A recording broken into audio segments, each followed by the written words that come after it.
नहमदुहु व नुसल्ली अला रसूलिहिल करीम अम्मा बाद फ़ौज़ बिल्लाहि मिनश शैतानिर रजीम बिस्मिल्लाहिर रहमानिर रहीम। आज हम सूरह लहब के मानी और मफ़हूम जानने की कोशिश करेंगे। बिस्मिल्लाहिर रहमानिर रहीम। शुरू अल्लाह के नाम से जो बड़ा मेहरबान निहायत रहम वाला है। तब्बत यदा अबी लहबिन व तब, टूट गए अबू लहब के हाथ और नामराद हो गया वो। मा अगना अनहु मालुहु व मा कसब, उसका माल और जो कुछ उसने कमाया वो उसके किसी काम न आया। सयस्ला नारन ज़ाता लहब, ज़रूर वो शोलाज़न आग में डाला जाएगा। वमरातुह, और उसकी बीवी भी। हम्मालतल हतब, लगाई बजाई करने वाली। फी जीदिहा हब्लुम मिन मसद, उसकी गर्दन में मूंज की रस्सी होगी। अब सबसे पहले आयत के हवाले से बात करते हैं। उस शख्स का नाम जो था असल में अब्दुल उज़्ज़ा था और उसे अबू लहब इसलिए कहा जाता था कि उसका रंग बहुत चमकता हुआ सुर्ख सफ़ेद था। लहब आग के शोले को कहते हैं और अबू लहब के मानी हैं शोलारू। यहाँ उसका जिक्र उसके नाम की बजाय उसकी कनीयत से करने की कई वजूहात हैं। एक ये कि वो ज़्यादातर अपने नाम से नहीं बल्कि अपनी कुनियत ही से मारूफ था।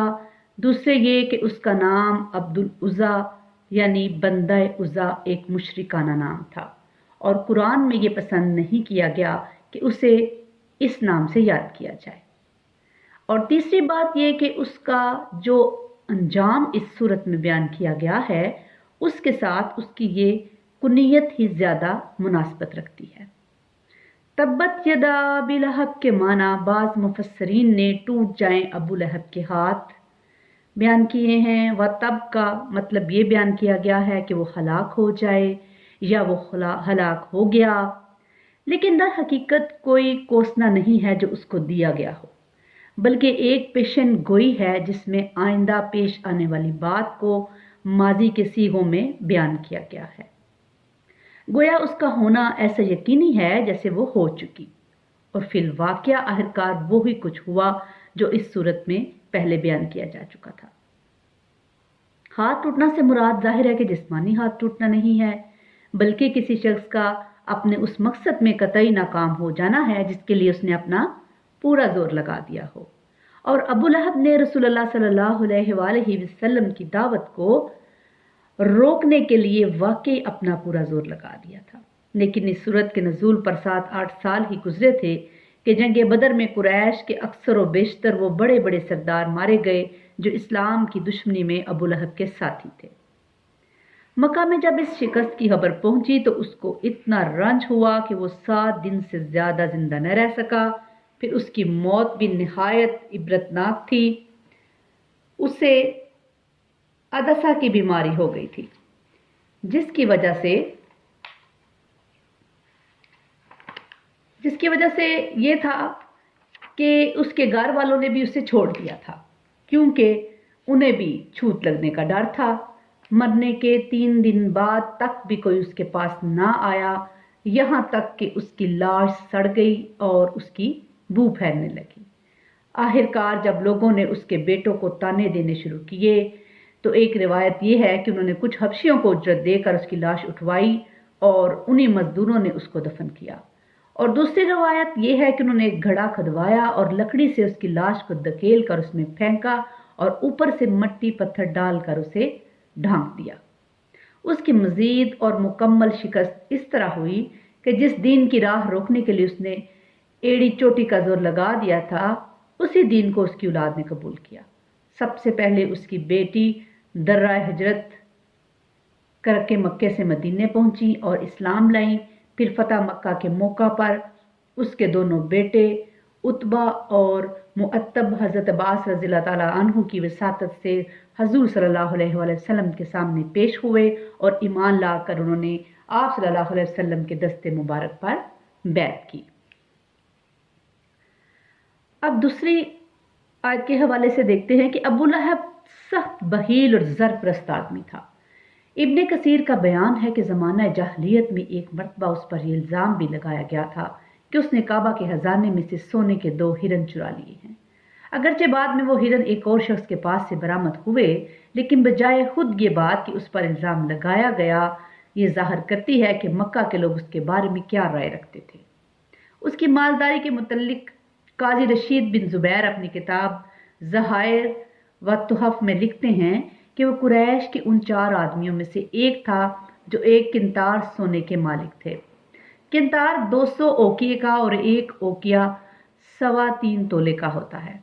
उसकी सरपरस्ती का अंदाज़ा इस अमर से किया जा सकता है कि जंगे बदर के मौका पर जबकि उसके मजहब की किस्मत का फैसला होना था, कुरैश के तमाम सरदार लड़ने के लिए गए, मगर उसने आस बिन हिशाम को अपनी तरफ से लड़ने के लिए बेच दिया और कहा कि ये उस 4000 दिरहम कर्ज का बदला है जो मेरा तुम पर आता है। इस तरह उसने अपना कर्ज वसूल करने की भी एक तरकीब निकाल ली, क्योंकि आस दिवालिया हो चुका था और उससे रकम मिलने की कोई उम्मीद नहीं थी।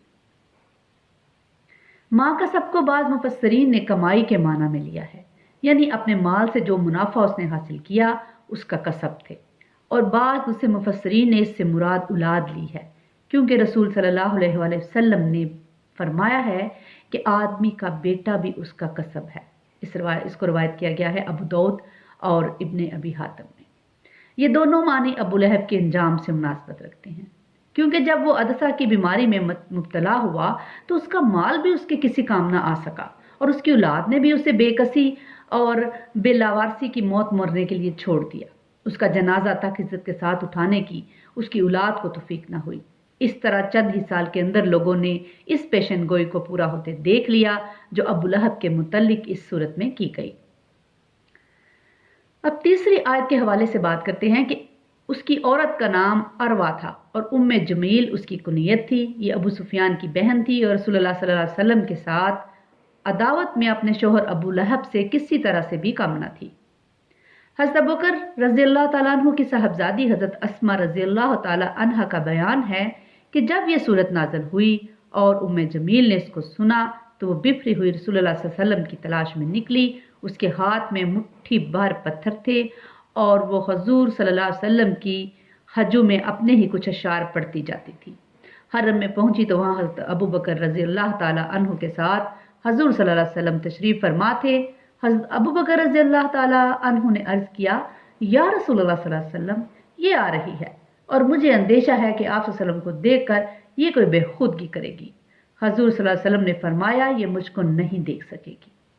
चुनांचे ऐसा ही हुआ कि आप सल्लल्लाहु अलैहि वसल्लम के मौजूद होने के बावजूद वो आप सल्लल्लाहु अलैहि वसल्लम को देख ना सकी और उसने हज़रत अबू बकर रज़ियल्लाहु ताला अन्हु से कहा कि मैंने सुना है तुम्हारे साहब ने मेरी हजू की है। हज़रत अबू बकर रज़ियल्लाहु ताला अन्हु ने कहा, इस घर के रब की कसम, उन्होंने तो तुम्हारी कोई हजू नहीं की। इस पर वो चली गई।